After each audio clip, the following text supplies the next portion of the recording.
હિન્દુ શાસ્ત્રોમાં સમયને 4 યુગમાં વહેંચવામાં આવે છે: સતયુગ, ત્રેતાયુગ, દ્વાપરયુગ અને કળયુગ. હવે આપણે કળયુગમાં રહીએ છીએ. કળયુગ એટલે જેમાં માનવ જાતિનું મન અસંતોષથી ભરેલું છે. બધા માનસિક રીતે નાખુશ છે.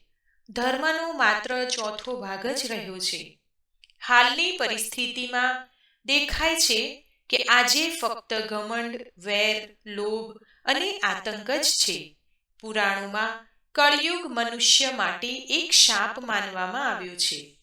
પણ તમે ક્યારેય વિચાર્યું છે કે કળયુગ ક્યારે શરૂ થયો, અથવા ક્યારે આ કળયુગનો અંત આવશે, અને તે પછી કયો યુગ આવશે?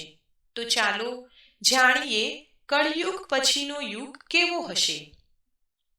ગ્રંથો અનુસાર યુગના પરિવર્તનનું આ 22મું ચક્ર ચાલી રહ્યું છે.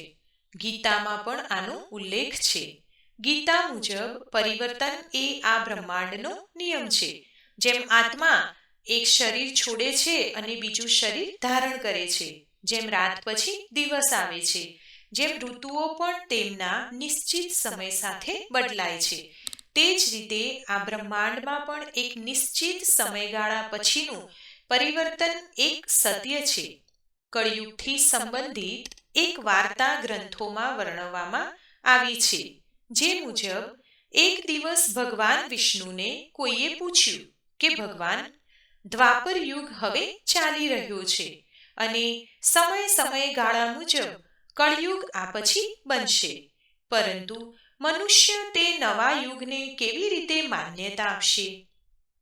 ત્યારે વિષ્ણુ ભગવાને કહ્યું કે જ્યારે સંસારમાં પાપો વધશે ત્યારે સમજો કે કળયુગ શરૂ થયો છે.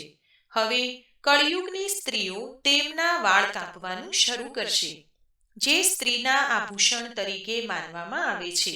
તે પછી બધા પુરુષો અને સ્ત્રીઓ સુંદર દેખાવા માટે તેમના વાળ રંગવાનું શરૂ કરશે, અને પછી કળયુગમાં કોઈના વાળ લાંબા અને કાળા દેખાશે નહીં.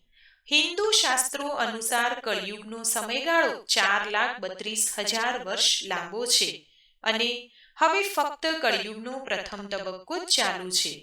એવું માનવામાં આવે છે કે કળયુગ 3102 બીસીથી શરૂ થયો હતો, જ્યારે 5 જ ગ્રહો હતા: મંગળ, બુધ, શુક્ર, ગુરુ અને શનિ. મેષ રાશિ પર 0 ડિગ્રી પર હતા. આનો અર્થ એ છે કે કળયુગના 5121 વર્ષ વીતી ગયા છે અને 4,26,880 વર્ષ હજુ બાકી છે. પરંતુ કળયુગનો અંત બ્રહ્મા પુરાણમાં કેવી રીતે થશે તેનું વર્ણન મળે છે. બ્રહ્મા પુરાણ અનુસાર કળયુગના અંતમાં માણસની ઉંમર ફક્ત 12 વર્ષ હશે. આ સમય દરમિયાન લોકોમાં દ્વેષ અને દુષ્ટતા વધશે. જેમ જેમ કળયુગની ઉંમર વધશે તેમ નદીઓ પણ સુકાઈ જશે. વ્યર્થ અને અન્યાયથી પૈસા કમાનારા લોકોમાં વધારો થશે. પૈસાની લાલચમાં માણસ કોઈને પણ મારવામાં ખચકાશે નહીં. તે જ સમયે કળયુગ શિવ પુરાણમાં પણ એવું કહેવામાં આવ્યું છે. શિવ પુરાણ અનુસાર જ્યારે શ્યામ કલયુગ આવે છે ત્યારે લોકો સદ્ગુણ કાર્યો છોડી દેશે અને દુષ્કર્મમાં ફસાઈ જશે, અને બધા સત્યથી પીઠ ફેરવી લેશે. અન્યની નિંદા કરવા તૈયાર થઈ જશે. બીજાની સંપત્તિ પડાવી લેવાની ઈચ્છા માણસના મગજમાં ઘર કરી જશે.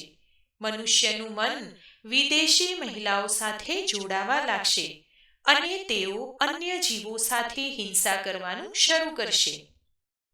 દરેક વ્યક્તિ તેમના શરીરને આત્મા માનશે. બાળકો તેમના માતા પિતાને ધિક્કારશે. સતયુગનો સમયગાળો 17,28,000 વર્ષ રહેશે.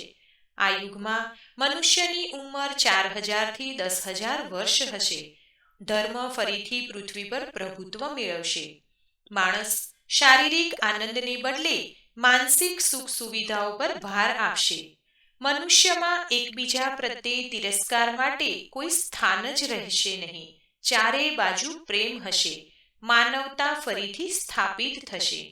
માનવો પરમ જ્ઞાન પ્રાપ્ત કરશે. લોકો પૂજા અને ધાર્મિક વિધિમાં વિશ્વાસ કરશે.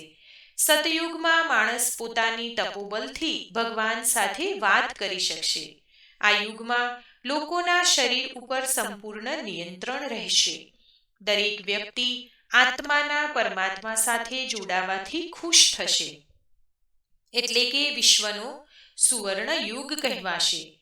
પરંતુ દાયકાઓથી સુવર્ણ યુગ હજી ઘણો સમય બાકી છે અને આપણે કલયુગમાં જ આપણા ધર્મ અને કાર્યો સાથે સતયુગની જેમ જીવવાનું કેમ કામ ન કરવું જોઈએ? કારણ કે ગ્રંથોમાં પણ વર્ણવવામાં આવ્યું છે કે કળયુગમાં પણ જે લોકો ધર્મ અને ક્રિયામાં વિશ્વાસ કરે છે તેઓને સતયુગની જેમ જ સુખ મળશે. જય શ્રી કૃષ્ણ.